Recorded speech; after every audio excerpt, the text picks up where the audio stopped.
para sa iyo at para sa ating lahat. Hindi po yan para sa isang lamang tao. Tayong lahat po, kaya po tayo ay naligtas sa kanyang ginawa ng ating amang mga salangit. Siyempre mga kapatid, dumako na po tayo sa pagkain spiritual. Dalawang klaseng pagkain. Kung kumakain man tayo ng katawang lupa, siyempre, mas importante ang pagkain na nanggagaling sa Panginoon. Itong pagkain na salita ng Diyos. Diba? Sabi nga na ang salita ay naroon na ang ating Diyos. Mababasa mo yun sa Juan. Mga kapatid, sabi nga, hindi lamang nabubuhay sa tinapay ang isang tao, hindi ang kanyang mga salita. Sabi nga sa Mateo, pinakapaborito ko talaga itong verse. Mateo verse 7:27, hindi lahat ng tumatawag sa akin, Panginoon, Panginoon, ay makakapasok sa kanang langit, kundi yaon lamang ang makakasumpong nito. Diba? Sa buhay na walang hanggan. Palagpagan mo natin ang ating Panginoon. Siyempre, sabi nga, saan pa tayo humuhugot ng lakas sa buhay natin? Humuhugot tayo ng lakas na nanggagaling sa Diyos. Yung ay spiritual na pagkain. Yung pagkain na pinaka-importante. Kasi kung wala ang pagkain ng Diyos, patay ka. Hindi ka mabubuhay pag wala yan.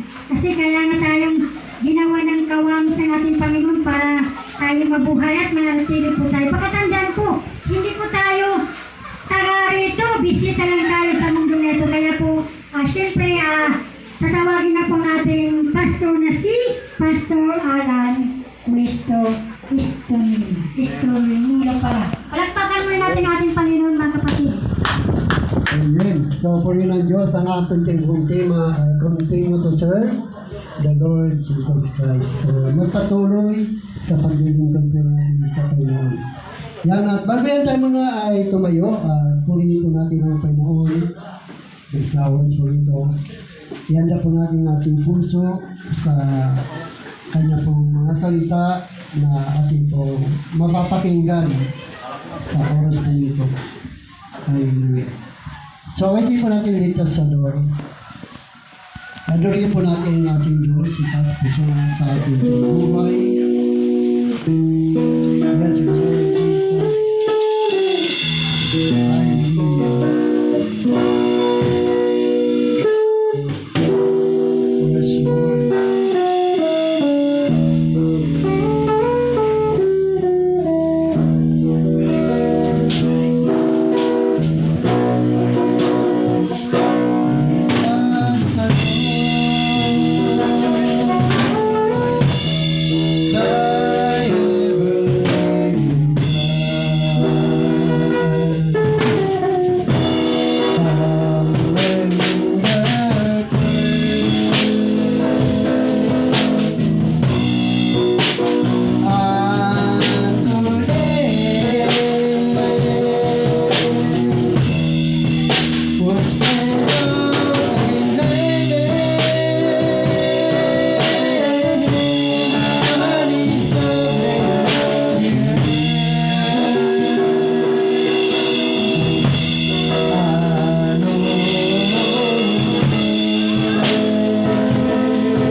Panginoon. Tuloy nga ka ng mga paboring away, ay away ito ay para lamang sa iyo, Panginoon. Ngunit ang iyong mga salita ay para naman sa amin, O Diyos. Ang iyong mga salita, Panginoon, ang siyang mangungusap sa amin, ang siyang patuloy na magbibigay ng kaganakan at kapayapaan sa aming mga puso. Pagpalain niyo pong Panginoon ang lahat na nanood sa YouTube channel, Luzon, Visayas at Mindanao, maging sa ibang bansa, Panginoon, na nakasama namin sa pamamagitan ng online sa mga pamamagitan ng YouTube nito, Diyos. At ang lahat ng narito rin, O God, patuloy niyo ito pagpalain. Kaya sa mga oras o God, ang mga salita, ang siyang mapapakinggan namin sa oras o God, sa pangalan ng Ama, ng Anak, at yung Balis Espiritu Santo, sa pangalan ni Jesus, at narin magsabi ng Amen. Eh, tayo po yung makapag-upo na. Yan, so, sa mga oras po nito ay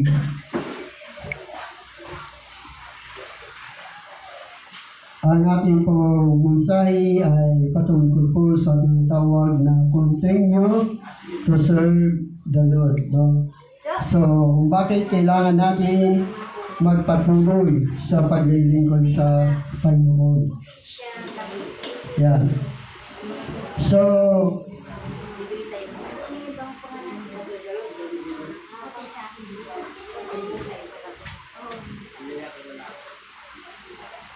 yan. So, magpatuloy sa paglilingkod natin sa Panginoon. Continue to serve the Lord. So, una po, kung bakit kailangan natin magpatuloy sa paglilingkod sa Panginoon, yung paglilingkod natin sa una, kailangan ay wala po tayo, dapat hindi po tayo nag-alinlangan. No? Wala po tayong pag-alinlangan kung tayo po ay maglilingkod sa Diyos para ikaw ay makapagpatuloy sa paglilingkod sa Panginoon, dapat hindi ka nag-alinlangan. Kumbaga sa ay sinasabi ng banal na kasulatan na kung bakit kaya tayo nakakapagpatuloy, maging ako man, kaya ako nakapagpatuloy sa Panginoon dahil hindi ako nag-alinlangan. Nasabi na sa Matthew chapter 4, verse 18 to 22, ganito sinasabi, minsan naglalakad si Jesus sa tabi ng lawa ng Galilea. Nakita niya naghahagis ng lambat sa lawa ang dalawang mangingisda, si Simon na tinawag yung Pedro, at ang kapatid niyan si Andres. Sinabi sa kanila ni Jesus, sumunod kayo sa akin, at gagawin ko kayong mga mangingisda na mga tao. Noon din, iniwan nila ang kanilang mga lambat at sumunod kay Jesus. Nagpatuloy sila sa paglalakad at nakita na niya ang magkakapatid na Santiago at Juan na mga anak ni Zebedeo.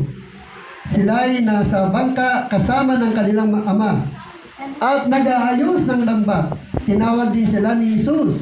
Agad nilang iniwan ang bangka at ang kanilang ama at sumunod kay Jesus. So dito ay makikita natin kung paano tayo makapagpatuloy sa paglilingkod sa Diyos. Kailangan huwag po tayong mag-alinlangan. Ang mga tinawag ni Jesus ay hindi sila nag-alinlangan kahit may ginagawa sila. Kahit naghanap buhay sila, nagdinegosyo sila, dahil tinawag sila ng Panginoon, iniwan nila yan at sumunod sila kanino? Kay Kristo. Ibig sabihin, mas mahalaga sa kanila ang Diyos kaysa kanilang mga gawain, sa kanilang mga hanap buhay. Kasi nga, alam nila kung magpapatuloy sila sa Panginoon, tiyak na sila ay may buhay na walang hangganin ng dahilan. No? Yan ang dahilan kung bakit nagpapatuloy tayo dahil rin ang pangako ng Diyos sa atin. Sa John 3:16, ganyan na lamang ang pag-ibig ng Diyos sa sanlibutan, kaya binigay niya kanyang buktong na anak upang sumumpalataya sa kanya ay hindi mapahamak kundi magkaroon ng buhay na walang hanggan. So yun ang hinahangad natin kung bakit kailangan natin magpatuloy. Kasi kapag ikaw ay nag-alinlangan sa gawain ng Panginoon, ay hindi ka makapagpapatuloy. Bakit? Kasi mahalaga ang hanap buhay. Mahalaga ang negosyo. Mahalaga ang kayamanan dito sa mundo. Dahil ikaw ay nag-alinlangan sa pagtawag sa iyo sa ating Panginoon. Ang iba kasi nagalinlangan, bakit? Kasi hindi sila naniniwala sa pangako ng Diyos na buhay na walang hanggan. So sabi na, hindi naman totoo yan eh. No? Pero ako ay naniniwala ito'y totoo. Amen? Kailan mo, Pastor, ba natin makakamta ng buhay na walang hanggan? Kapag namatay ka na ba? Kapag namatay ka, doon malamang mapapasayo ang buhay na walang hanggan. Di ba? Insurance. Kapag ikaw yung nagpa-insure, binigyan ka ng insurance ng 50,000. Pero makukuha mong 50,000 ito kapag ikaw ay namatay. Pag hindi ka namatay, wala kang 50,000. Kasi kailangan mo munang mamatay. Pero pangako sa iyo ng insurance yun. Amen po ba? Pangako sa iyo ng insurance, kapag namatay ka, magkakaroon ka ng 50,000. Ganun din sa buhay na walang hanggan. Hanggat hindi ka na mamamatay, hindi mapapasayo ang buhay na walang hanggan. Ang sabi doon sa 2 Corinthians chapter 15, verse 50, ito ang hiwagang sinasabi ko sa inyo. Ang binubuo ng laman at dugo ay hindi maaari magmana ng buhay na walang hanggan. Pero isinusulat ito sa inyo upang malaman nyo na kayo sumasampalataya sa anak ng Diyos ay may buhay na walang hanggan. So doon ay pinakikita yung ating pananampalataya. Dapat hindi tayo nag-alinlangan, meron tayong goal. Mayroon tayong goal. At maniwala tayo sa sinasabi ng ating Panginoong Jesucristo. Pangalawa, ang paglilingkod sa ating Panginoon Jesus, dapat inuuna niya ang kaharian ng Diyos. Dapat laging unahin. Dahil yung mga nagpapatuloy sa gawain ng Panginoon, inuuna lagi nila ang kaharian ng Diyos. Kapag mayroong Bible study, dapat nakapokus ka doon. Kung mayroon tayong mga ganitong gawain, dapat nakapokus ka doon. Dahil yun ay yung kaharian ng Diyos eh. Yun yung sinasabi ng ating Panginoon. Ang sabi sa banal na kasulatan, doon sa aklat na Matthew chapter 6 verse 33, ganito sinasabi. Sabi niya na dapat hanapin muna ninyo ang kaharian, ang kanyang kaharian at ang kanyang katwiran at ang lahat ng mga bagay na ito ay pawang idaragdag sa iyo. So kailangan laging nasa puso natin ang kaharian ng Diyos. Dahil hindi mo masasabi na ikaw ay nagpapatuloy sa Panginoon kung hindi mo naman iniuna ang kaharian ng Diyos. Mas inuuna mo yung mga negosyo, trabaho mo, hanap buhay mo, pasyalan, pasadoon, o chismisan, kaya sa ganitong gawain. Kasi yung mga totoong nagpapatuloy sa gawain ng Diyos, lagi mas masaya siya sa gawain ng Diyos. Kaysa mga chismisan, mas masaya siya sa gawain ng Diyos kaysa maghanap ng negosyo o trabaho. Dahil alam niya, kapag inuna niya ang gawain ng Diyos, ang lahat ay idaragdag sa Kanya. Yun ang sinasabi ng ating Diyos, na kailangan maniwala ka. Kaya sabi niyo sa Colossus, chapter 3, verse 20 hanggang 24, ano man ang inyong ginagawa, gawin ninyo ng buong puso na parang sa Panginoon kayo naglilingkod at hindi sa tao. Sapagkat si Kristo ang Panginoon na pinaglilingkuran ninyo. Pagkalooban kayo ng Panginoon ng gantimpala niya para sa inyo. So may kayong gantimpala kapag tayo ay naglilingkod sa Panginoon na inuuna natin ang kanyang kaharian. Na si Kristo ang ating pinaglilingkuran. Nakaupo ka dyan, si Kristo yung pinaglilingkuran. Nagpupuri ka, si Kristo yung pinaglilingkuran. Nakikinig ka, si Kristo yung pinaglilingkuran. Dahil dyan mo malalaman kung ikaw ay nagpapatuloy sa Diyos. Continue to serve the Lord. Na lagi mong inuuna ang Diyos, mas mahalaga sa iyo ang lahat ng bagay. Ang mas mahalaga sa iyo ang gawain ng Diyos kaysa lahat ng bagay dito sa mundo nito. Sa Romans chapter 2 verse 1 ng ganito, sabi sa Biblia ay ganito. Kaya nga mga kapatid, alang-alang sa masaganang habag ng Diyos sa atin, ako'y nakikiusap na ialay ninyo ang iyong sarili bilang isang handog na buhay, banal at kalugod-lugod sa Diyos. Ito ang nararapat na pagsamba ninyo sa Diyos. huwag kayo makiayon sa takbo ng mundo nito. Mag-iba na kayo sa pamamagitan ng pagbabago ng inyong pag-iisip upang maunawaan ninyo ang kalooban ng Diyos, kung ano ang mabuti, kalugod at ganap na kalooban niya. Isa lang ang mabuti, yung paglingkuran natin ng Diyos. Yung laging inuuna natin ang kaharian ng ating Panginoon at maniwala tayo na ang lahat niyan ay idaragdag sa iyo ng Diyos. Alam niyo ba, sabi ko magpupulten ako sa gawain ng Diyos. Hindi na ako magtatrabaho. Tapos na ang trabaho ko. Gusto ko na sa gawain niya lang ng Panginoon. Ginawa ko yun. Yung mga silkaring, talagang nagagalit siya sa akin. Sabi ko, tapos na ang trabaho ko. Ang trabaho ko ngayon ay ang paglingkuran ng Diyos. Ako'y naniniwala kapag ako'y naglilingkod sa Diyos, pagpapalain ng Diyos, pagpapalain ako ng Diyos at hindi tayo gugutumin. Amen? Kaya hindi ako nanunig rin kasi nga, tapos na ang tungkulin ko para sa kanila. Malalaki na ang mga anak ko. May trabaho na. Kumbaga sila naman ang susupport sa akin para makapaglingkod at makapokus na ako sa gawain ng Diyos. Kaya nakapagpatuloy ako. Dahil nga, hindi ako nag-alinlangan. Gusto kong unahin ang kaharian ng Diyos. Dahil ako'y naniniwala kapag inuna ko ang kaharian ng Diyos, ang lahat na yan ay daragdag sa akin ng Panginoon.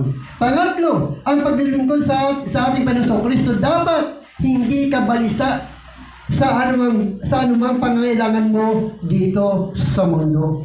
Para makapagpatuloy ka sa paglilingkod sa Diyos, hindi ka dapat balisa. Wala ka lang makain, balisa ka na. Wala ka lang pera. Ako, lagi ko walang pera eh. No?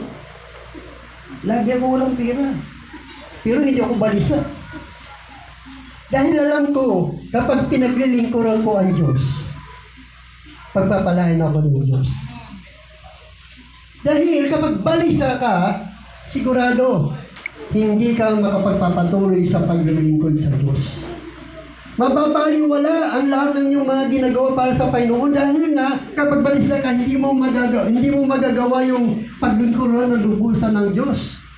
So, salamat sa inyong pagdalaw. Pasok po kayo, Brad. No? Ang ating pong topic ay continue to serve the Lord. Kailangan, para makapagpatuloy ka sa paglilingkod sa Diyos, hindi ka balisa. May pira ka man o wala, patuloy ka lang. Magutom ka man ngayon, bukas hindi na yan. Kasi nga, kapag ikaw ay totoong naniniwala sa Diyos, hindi ka pababayaan ng Diyos. Amen. Meron siyang gagamitin o work. Alam mo, minsan, walang-wala na kayong makain, may work na dumarating. Store. Meron ako ditong tuyo. Store. Meron ako ditong kape. Talaga may work na dumarating. Basta magtiwala ka lang sa Kanya. Dahil sabi ko nga, wala na akong trabaho eh. Ang trabaho ko na lang doon sa barangay. Ang sahod ko sa barangay, 3 taon ka muna bago kumain. 3 buwan ka muna bago kumain. Ha? Kaya 3 buwan ka walang kain. Ha? Kaya kahit pa paano, ay nakapagsisira ako sa barangay. Nagba-Bible study ako kay chairman. Nagba-Bible study ako sa mga pulis. No? So yung bagay na kumbaga sa kapag hindi ka nag-alinlangan, magagawa mo na paglingkuran ng Diyos. Ang sabi doon sa Matthew chapter 6, verse 24 hanggang 34, ganito sinasabi ng Biblia. Sabi niya, walang alipin makapaglilingkod ng sabay sa dalawang Panginoon. Sapagkat kapuputan niya ang isa at iibigin ang ikalawa. Paglilingkuran ang tapat ang isa at hamagin ang ikalawa. Hindi kayo maaaring maglingkod ng sabay sa Diyos at sa kayamanan. Kaya sinasabi ko sa inyo, huwag kayong mabalisa tungkol sa inyong kakanin. at sa inyong iinumin upang kayo'y mabuhay o kaya tungkol sa susutin ng inyong katawan. Hindi ba ang buhay ay higit na mahalaga kaysa pagkain at sa katawan kaysa damit? Masdan ninyo ang mga ibon. Hindi sila nagtatanim ni umaaniman o kaya nagtitipon sa kamalig. Ngunit pinakakain sila ng inyong amang nasa langit. Hindi ba't higit kayong mahalaga kaysa mga ibon? Sino sa inyo ang makapagpapahaba ng kanyang buhay ng kahit isang oras sa pamamagitan ng kanyang pagkabalisa? At bakit kayo nababalisa tungkol sa pananamit? Isipin ninyo kung paano tumutubo ang mga bulaklak sa parang. Hindi sila nagtatrabaho ni gumagawa ng damit. Ngunit sinasabi ko sa inyo, kahit si Haring Solomon na napakayaman ay hindi nakapagdamit ng singganda ng isang mga bulaklak na ito. Kung dinaramtan ng Diyos ang damo sa parang, nabuhay ngayon at kinabukasan ay ginagatong sa kalan, kayo pa kaya kay liit ng inyong pananampalataya sa Kanya. Kaya huwag kayong mag-alala. Baka kayo kapusin sa pagkain o inumin o damit. Hindi ba ang mga hintil ang nababahala tungkol sa mga bagay na iyan? Alam ng inyong Ama na nasa langit na kailangan ninyo ang lahat ng iyan. Ngunit higit sa lahat, pagsikapan ninyo na kayo'y pag-arian ng Diyos at mamuhay ng ayon sa Kanyang kalooban at ibibigay niya sa inyo ang lahat ng inyong mga pangangailangan. Kaya huwag ninyong ikabalisa ang para sa araw ng bukas. Dahil ang bukas ang bahala sa sarili nito. Sapagkat sapat na ang inyong mga kasuliranin sa bawat araw. So doon ay pinakikita na kung gusto mo makapatuloy na makapaglilingkod sa Diyos, huwag kang mabalisa. Gawin mo lang yung kaya mong gawin. Gawin mo lang. Kasi mayroon man tayong 6 na araw para hanapin ang iyong pangangailangan. Isang araw lang ang hiningi sa iyo. Bawat araw mayroon tayong 8 oras para sa iyong pangangailangan. Amen! At ang nalalabi nun para na sa Diyos. Ibig sabihin, binibigyan tayo ng Diyos. Ang kailangan ng Diyos, huwag ka lang maging mabalisa. Maging kontento ka kung ano na sa'yo ngayon. May pira ka man o wala, kontento ka na dahil mahalaga sa'yo ang gawain ng Diyos. Mahalaga sa'yo dahil ang pangako ng Diyos ay totoo. Ano bang pangako ng Diyos sa atin? Buhay na walang hanggan. Iyan ang ating pinangahawakan, kapatid. Buhay na walang hanggan. Kaya tayo nagpapatuloy sa paglilingkod sa Diyos. Dahil kapag nabalisa ka sa mundo nito, hindi ka makapagpapatuloy sa gawain ng Diyos. Dahil uunahin mo ang pangangailangan mo sa iyong pamilya, sa iyong katawan, sa iyong sarili, bago ang Diyos. Pero sinasabi ng Diyos, ako muna, bago yan. Amen! Ako muna. Sabi ni Elias, yung balo, sabi ng balo, isang saingan ko na lang to. Kapag kinain ko na namin to, mamamatay na kami. Pero sabi ni Elias, ako muna unahin mo, bago kayo. Ako muna ang pakainin mo, bago kayo. Anong ginawa ng bayo? Hindi siya nag-alinglangan, hindi rin siya nabalisa. Nawala siyang kakainin. Bugkos na naniwala siya kay Elias. Kaya ang ginawa niya, sinaing niya. Habang siya ay nagsasaing, yung harina hindi nauubos. Hindi nauubos. Nagpatuloy. Bakit? Kasi alam ng Diyos na kailangan mo yun. Amen! Kaya dapat hindi ka balisa. Ang sabi doon sa 1 Peter chapter 5 verse 7, ganito sinasabi, ipagkatiwala ninyo sa Kanya ang inyong mga alalahanin sa buhay, sapagkat siya ang nagmamalasakit sa inyo. Maging handa kayo at magbantay. Ang dyablo, ang kaaway ninyo ay parang leon na umatungal at ali-aligid na naghahanap ng masisila. Huwag kayong matakot sa Kanya at magpakatatag kayo sa inyong pananampalataya sa Diyos. Tulad ng alam ninyong, hindi lamang kayo ang nagtitiis ng ganitong kahirapan, kundi pati ang inyong mga kapatid sa buong daigdig. Sa pagkatapos ninyong magtiis sa loob ng maikling panahon, ang Diyos na siyang pinanggagalingan ng lahat ng pagpapala ang siyang magbibigay sa inyo ng kaganapan, katatagan at lakas ng loob at isang pundasyon na di matitinag. Siya ang tumawag sa inyo upang makibahagi kayo sa kanyang kaluwalhatian hanggang sa kaluwalhatian kasama ni Kristo. So huwag daw tayo mabalisa. Labanan mo si Satanas dahil siya nag-uudyok sa'yo. Naku, wala ka ng pagkain ngayon. Magtinda ka, huwag ka dyan, huwag ka nang umating dyan. Huwag kang pumunta doon sa anniversary nila, pastor. Kasi alam mo naman, wala ka ng pagkain, mga anak mo. Yan ang udyok sa ni Satanas, nag-aali-aligid ka. Pawag ka lang, makapaglingkod sa Diyos. Binibigyan kanya ng kabalisan. Kaya marami mga lingkod na mga anak ng Diyos na hindi nakikita sa gawain ng Diyos dahil balisa sila. Kita ko. Mamaya. Balisa sila. Okay, mamaya. Kaya sinasabi ni Jesus, kaya huwag kayo mabalisa. Manalig kayo sa akin. Manalig kayo sa Diyos at manalig din kayo sa akin. Sapagkat sa bahay ng aking amay, maraming silid.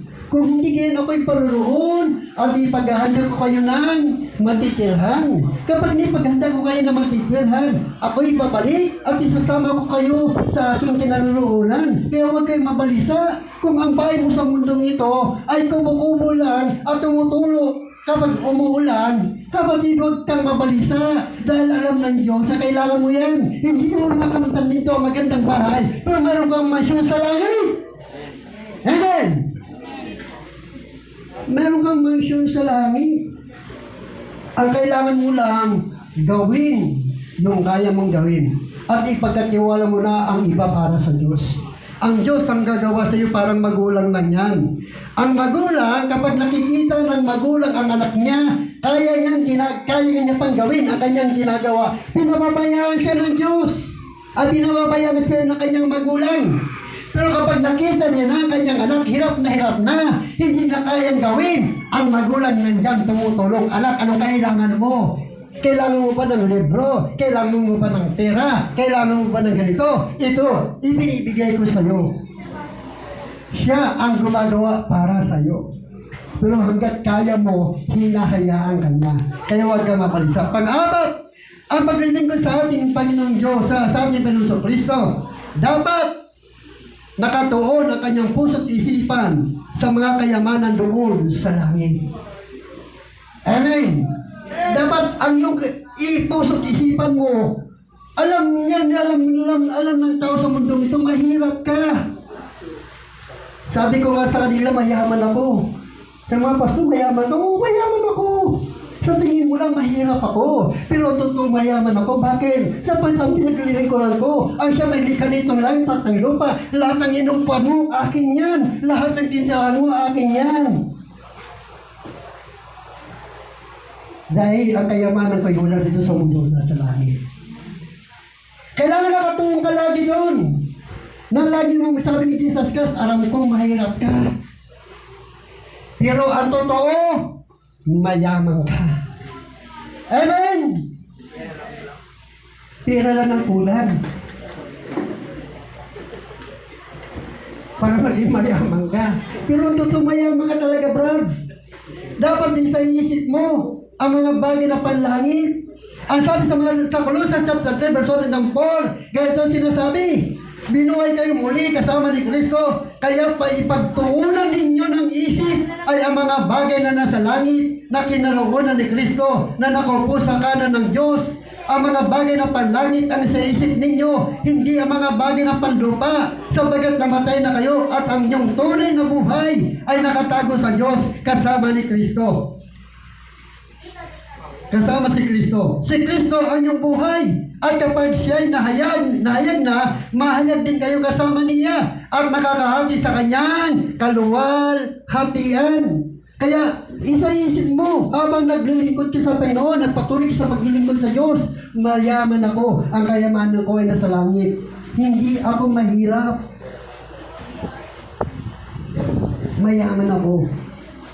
Dahil, alam mo, aalis ka sa mundo nito. Amen! Aalis ka rito sa ayaw mo sa hindi. May pira ka man o wala. Mayor ka man o congressman o kaya presidente ka pa ng bansa nito sa ayaw mo sa hindi. Iiwan mo ang kayamanan mo dito sa mundo ito. Dahil ang totoong kayamanan natin ay hindi dito sa mundo. Ang totoong kayamanan natin ay nasa langit. Kaya kailangan mo, kaya nga nakapagpapatuloy sa gawain ng Diyos dahil alam mo may kayamanan ka sa langit. Ikaw ang pinakamayaman. Kaya sabi ko nga sa kanila, mayaman talaga ako, Brad. Oo. At may maganda kong bahay, mansion pa. Gusto mo sumama? Magandang bahay doon. At ang daanan doon lang tayo ginto. Sabi niya sa kanya, Bas, sa langit. Ay, tawa siya sa akin. Sa langit pa rin. Bas, oo. Subukan mo mamatay. Para makita mo may mansion tayo doon sa langit. Ang kailangan lang nating maglingkod kay Kristo. Magpatuloy. Darating ng araw, sinasabi ko nga yan eh. Parang kabaong lang yan eh. Si Ranilo, may anong kabaong yan eh. Di ba? Si Ranilo, magano ng kabaong yan sa'yo. Pero bago mapapasa yung kabaong, kailangan mo muna mamatay. Amen. Pag hindi ka na mamatay, wala kang kabaong. Pero pinangako si Ranilo, may kabaong ka. Amen. Woo! Pero mas mapapasa yung kabaong kapag namatay ka na. Yan ang pangako ni Ranilo. Di ba, Nel? Ay, hindi ng kabaong yan. Pero ang pangako niya, mapapasa yung kabaong kapag namatay ka. Pero hanggat hindi ka na mamatay, wala kang kabaong. Pangako lang yun. Pero yun ay totoo. Amen? Ganon din. Pangako din ng Diyos sa atin. Mayroon kang kayamanan sa langit. Amen! May kayamanan ka sa langit. At iyan ay mapapasayo kapag namatay ka. Kaya hanggat buhay ka, lagi kang maniwalang may pira ka. Ako, marami kong ginto eh. Kung ipapadala ng Lord kay isang kilong ginto, at mayaman na ako. Kaso hindi tinatanggap dito ang ginto sa langit eh. No? So dito, sabi noon sa Matthew chapter 6, verse 19-21, huwag kayo mag-impok ng mga kayamanan dito sa lupa. Dito may naninirang insekto at kalawang at may nakakapasok na magnanakaw. Sa halip, mag-impok kayo ng kayamanan sa langit. Doon walang naninirang insekto at walang kalawang nakakapasok na magnanakaw. Sapagkat saan naroon ang iyong kayamanan, naroon din ang iyong isipan. Amen. Kung ang isip mo, ang kayamanan mo na sa langit, lagi ka naglilingkod sa Diyos. Amen. Kung ang isip mo, yung kayamanan mo dito sa lupa, ay lagi ka lang nandito sa lupa. Nandito ka lang, busy ka sa negosyo mo, busy ka sa trabaho mo, busy ka sa lahat ng bagay, para di sa kayamanan dito sa lupa. Pero kung iniisip mo ang kayamanan doon sa langit, busy ka lagi sa gawain ng Diyos. Amen. Dahil yun ang tayong paraan para mapag-iimpo ka ng kayamanan sa langit. Nag-iimpo ka, ikaw nakaupo dyan, umating ka sa gawain ng Diyos. Nag-iimpo ka, nandun yung pangalan mo nakasulat sa aklat ng buhay. Hindi nasasayang ang iyong pagpapagal. Sabi ng Biblia, magpakasipag kayo sa gawain ng Diyos. Yaman hindi nasasayang ang iyong pagpapagal. Nakalaan ang kayamanan mo doon. Ang kailangan mo na lang mamatay. Pero hindi ka mamamatay hanggang hindi ka looban ng Diyos. Kaya magtiis ka muna dito, magtiyaga ka lang, magpatuloy ka lang sa paglilingkod sa Diyos. Dahil marami ngayon namamatay. Noong nakaraan lang, nagkaroon na nito, ilang taon namatay. Marami. Gusto ba nilang mamatay? Hindi. Pero kalooban ng Diyos na sila'y mamamatay. Dahil gusto ng Diyos ibigay sa kanila ang gantimpala, langit o impyerno. Anong gusto mo? Langit o impyerno? Langit ako. Kailangan natin magpatuloy sa paglilingkod sa Diyos para mapasa atin ang langit. Hindi po natin binabayaran ang kaligtasan natin. Hindi po natin binabayaran para tayo maligtas. Hindi tayo nagpapakasipag dahil para mapasa atin. Kaya tayo nagpapakasipag sa gawain ng Diyos dahil gusto natin paglingkuran ng Diyos. Amen! Dahil gusto mo siyang paglingkuran. Kusang loob, ibig sabihin, taos puso mong ibibigay ang iyong sarili sa Panginoon at hindi ka naghahangad ng kabayaran dahil alam mo namang binayaran ka na ng Diyos. Amen! Binayaran ka na ng Diyos, binili ka na ng Diyos, sabi niya, ang iyong pagkatao, hindi na iyo. Yan ay sa Diyos na. Binili ka niya.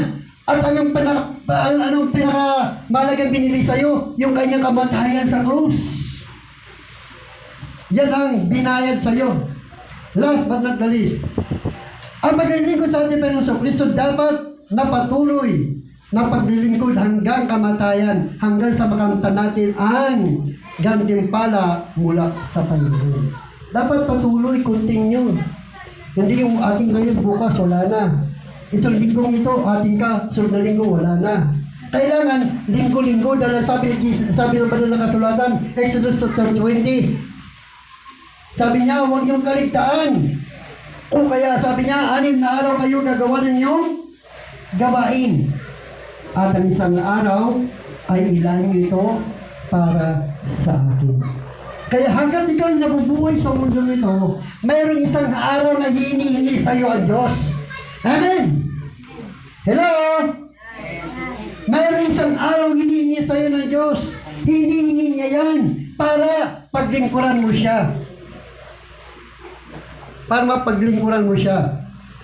Dahil kung hindi mo gagawin yan, ibig sabihin, hindi ka sumusunod sa kalooban ng Diyos.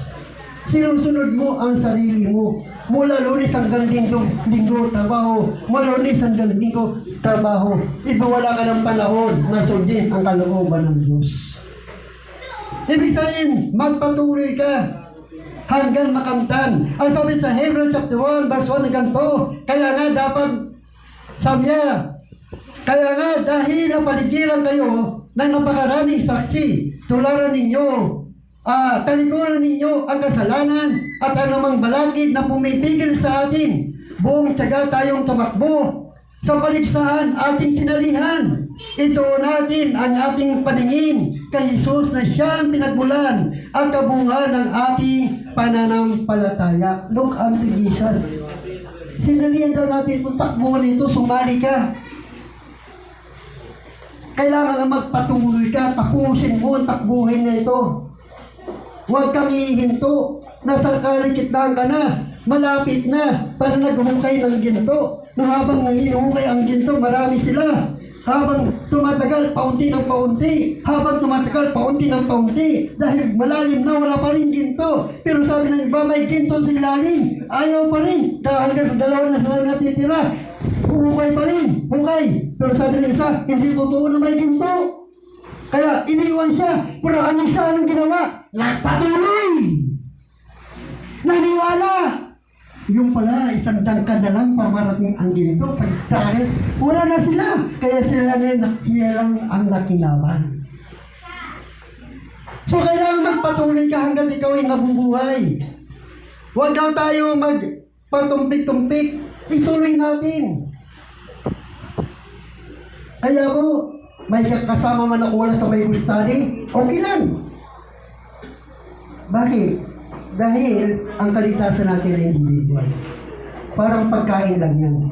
Pag ako'y kumain, hindi ka mabubusog. Kailangan ka pa kakain. Ganon din ang salvation. Dahil ganon din ang buhay na walang hanggan. Kung gusto mong mapasayo ang buhay na walang hanggan, ay sumunod ka rin sa Diyos. Maniwala ka rin sa Kanya. Kaya kailangan natin magpatuloy. Ang sabi noon sa 2 Timothy chapter 4, verse 7 to 8, pinagbuti ko ang aking pakikipaglaban. Natapos ko na ang dapat kong takbuhin at nanatili akong tapat sa pananampalataya. Makakamtan ko na ang korunang nakalaan sa mga matuwid. Sa araw na iyon, ang Panginoon ay siyang makatarungan hukom, ang siyang magpuputong sa akin ng koruna, hindi lamang sa akin, kundi sa lahat ng nananabik sa kanyang pagbabalik. Kaya sabi ng Apostol Pablo, matatapos ko na ang aking takbuhin. Nagpatuloy ako, hindi ako huminto. Tuloy-tuloy ako dahil nakatingin ako sa gantimpala. Ang isang boksingero, nakatingin yan saan? Sa korona. Kaya patuloy siya. Magpagod na magpagod dahil naniniwala siya na darating ang araw, siya ay magtatagumpay. Ganon din naman, kailangan magpatuloy tayo. Kasi ang bakit kailangan natin magpatuloy? Dahil yung sinabi ni Jesus Christ, ang manatiling tapat hanggang wakas ang siya lamang mali, niligtas. Ibig sabihin, kung hindi ka magpatuloy na tapat na naglilingkod sa Panginoon, may posibilidad na hindi ka maligtas. Dahil sinabi, hindi lahat ng tumatawag sa akin, Panginoon, ay papasok sa kanila ng langit, kundi yaw lamang sumusunod sa kalooban ng ating Amang nasa langit. Kaya kailangan natin continue to serve the Lord. Patuloy ka. May pagkain ka mang o wala. Kaya dito makikita natin sa 1 Corinthians chapter 9, verse 20, 24 and 27. Alam ninyo, ang mga kalahok sa papaligsahan ay tumatakbo lahat. Sabi niya, ngunit isa lamang ang nagkakamit ng gantimpala. Kaya pagbutihin ninyo ang pagtatakbo upang gantan ninyo ang gantimpala. Lahat ng mga lalaro nagsasanay ay may disiplina sa lahat ng bagay upang magkamit ng isang gantimpalang panandalian lamang. Ngunit ang gantimpalang hinahangad natin ay panghabang panahon. Hindi ako tumatakbo ng walang kabuluhan at hindi ako sumusuntok sa hangin. Subalit sinasanay ko at sinusupil ang aking katawan upang sa gayon hindi ako maalis sa paligsahan pagkatapos kong mangaral sa iba. So noon ay sinasabi ni Apostol Paul, patuloy ka. Dahil may gantimpala na nakalaan sa atin. Magpatuloy ka sa paglilingkod sa Panginoon. Magpakasipag tayo sa gawain ng Diyos. At maniwala ka lang. Lahat ng bagay dito sa mundo ay panandalian lamang. Ngunit ang ating sinalihan, panghabang buhay, lifetime po yun, lifetime. Ibig sabihin, hindi ka na maghahanap buhay, hindi ka na magtatrabaho, hindi ka na magdinegosyo, hindi ka na mag-aalala ng lahat ng iyong pangangailangan. Dahil nandoon sa atin, tinangako sa atin ng Diyos, ay tiyak na ikaw ay mamumuhay ng sagana. Sagana ang buhay natin doon. Darating ang araw, alis tayo dito ng biglaan. Alis tayo sa mundo dito ng biglaan. Ang kailangan mo lang, tumingin at maniwala na meron kang gantimpala. At ang gantimpala nito ay ibibigay sa iyo ng Diyos pag natapos mo na ang iyong pagbuhay. Tayo mo lahat ay tumayo. Pasalamatan po natin ng Diyos sa buhay ng bawat isa sa atin. Kapag gano'n ang ating pananaw, hindi tayo titingin sa tao, titingin tayo sa Diyos. At totoo ang gantimpala sa atin ng Diyos. Hindi tayo taga-rito sa mundo nito. Dahil walang tayo dito. Ilang taon ka lang mabubuhay dito? 50 years, 60 years, 70 years, 80 years. Pero doon sa pangako ng Diyos, wala kang bibilangan ng taon. Dahil lifetime po yun. Kapag ikaw ay nagpatuloy sa paglilingkod sa Panginoon, kailan pa ibibigay ang ating buhay sa Diyos?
Alam niyo ba ang huli ng lahat kapag ikaw ay pumanaw sa mundo ito na hindi ka naglilingkod sa Panginoon at wala nang tayo manubas sa paglingkuran ng Diyos. Pero hanggat ikaw ay nabubuhay sa mundo ito, pwede ka makapaglingkod sa Diyos. Pwede mo siyang parangalan, pwede mo siyang luwalatian. Luwalatian ang iyong kanyang pangalan sa buhay mo. Pero kapag naabutan ka na ng kamatayan, hindi ka na makapaglingkod. Kaya sabi niya, kung huli na ang lahat. Ibig sabihin, kapag ang isang tao ay namatay sa mundo ito, wala na siyang pagkakataon na paglingkuran ng Diyos. Wala na siyang pagkakataon na magsisi na kanyang mga kasalanan. Ngunit habang ikaw ay nabubuhay sa mundo ito, binibigyan ka ng Diyos ng pagkakataon na pagsisihan mo yung mga kasalanan. At tanggapin siya bilang Panginoon at sarili ka paligtas ng iyong buhay. Ikaw na nanonood sa YouTube channel Luzon, Visayas at Mindanao. Maging sa ibang bansa na nakapanood ng aming YouTube. Baka hindi mo pa tinatanggap si Kristo bilang Panginoon at sarili ka paligtas ng iyong buhay. This is the time upang makapaglingkod ka sa Kanya. Huwag mong sayangin ang araw na ito. Baka matapos ang iyong buhay at hindi ka na makapaglingkod sa Kanya. Dahil ang kapatawaran ng ating mga kasalanan hanggang ikay nabubuhay. Pero kapag ikay nabutan na ng kamatayan, wala ka ng kapatawaran. Kailan pa ibibigay ang iyong buhay? Yes, patuloy po natin ang meeting po ito.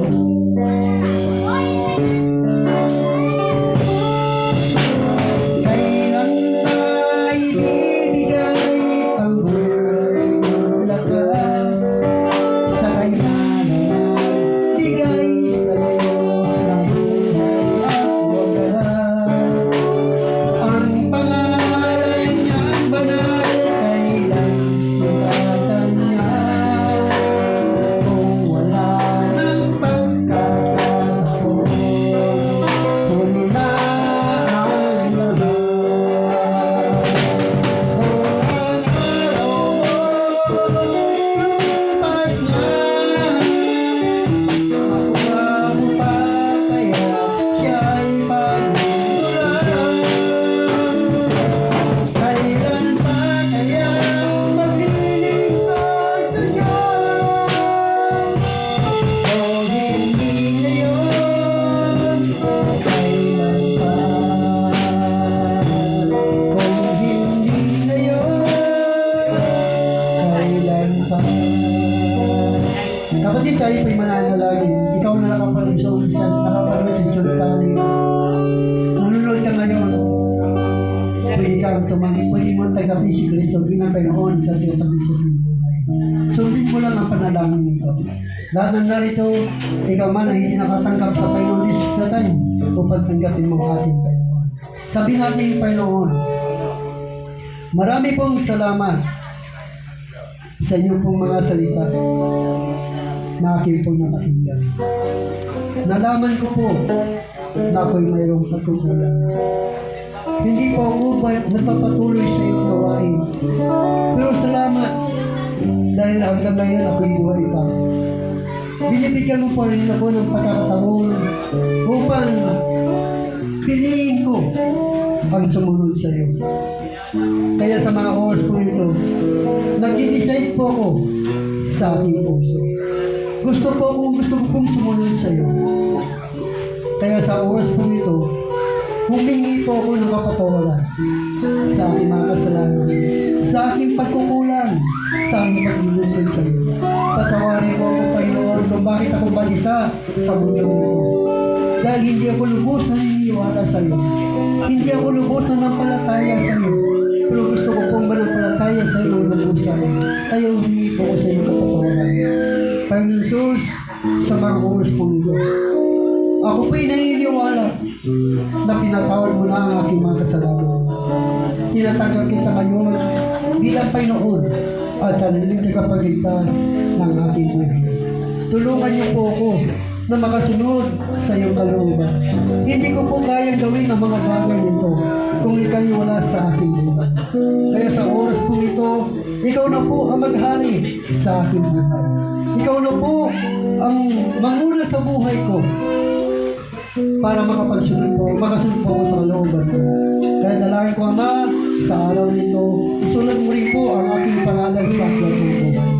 Salamat sa kapatawaran at kaligtasan na tinagalob niyo po sa amin, sa araw po ito. Purihin ka, dakilay ka, sa araw ito, sa pangalan ni Jesus.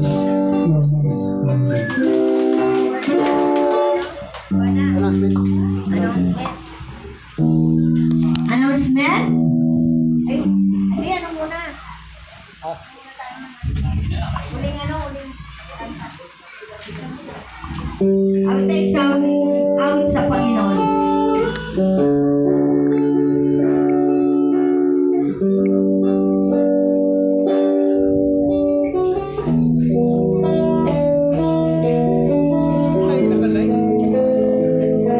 YouTube yan, YouTube.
Announcement po. Kaya bukas alam po tayo. Kaya nga, linggo. Pero sa Lunes, meron pong Bible study po kay Chairman. 6 o'clock to 7 o'clock. Kaya sa Merkulis, meron po siyang Bible study. Hindi na po umaga, hapon na. 3 o'clock. 3 o'clock na sa mga pulis dyan sa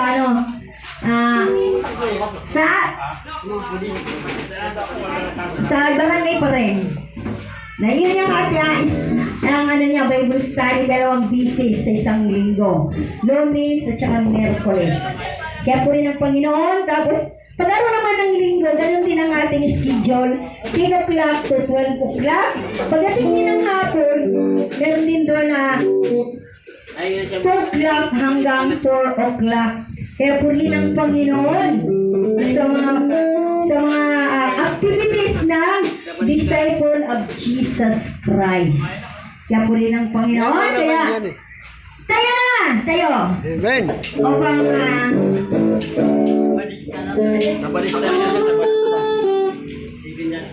pakamay naman nakating sa Panginoon. Ako'y natutuwa, nandito ka ngayon. Ako'y nasasali na makasama ka. Miss na miss kita, kabatid sa Panginoon. Pakamay naman, kabatid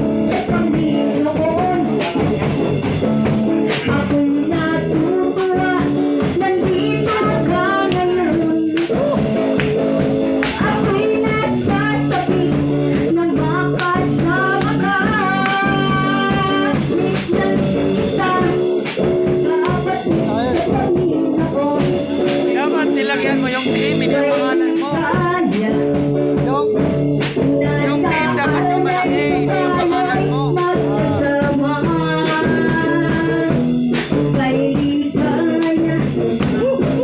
Nasa araw na ito tayo'y magkasama. Kay ligaya. Nasa araw na ito tayo'y magkasama. Kay ligaya natin ay si Kristo. Kay ligaya natin ay si Kristo.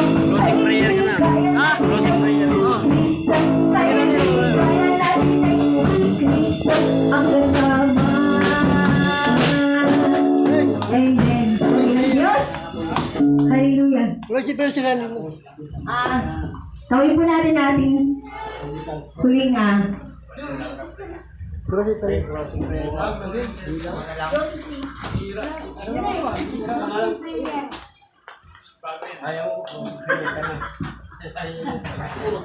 Sige, tayo po ay lumako sa panalangin. Tayo po ay yumuko. Focus yung ating attention sa Panginoon na banaming banal, lahat ng gawain pang-spiritual ay makabuluhan sa inyong harapan. Na ikaw po ang aming pinupuri at sinasamba. Patuloy na ikaw pong manguna sa bawat isa sa amin. Nawa sa amin pong ginagawa na ito, ikaw po ang aming nalugod.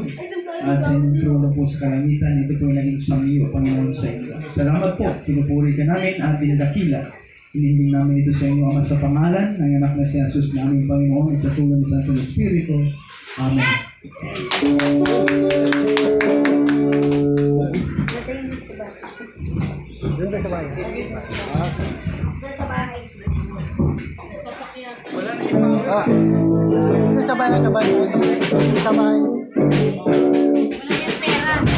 Maraming salamat yung mga dumalo, mga pastors, sister, mga kapitbahay. Maraming salamat po sa inyo sa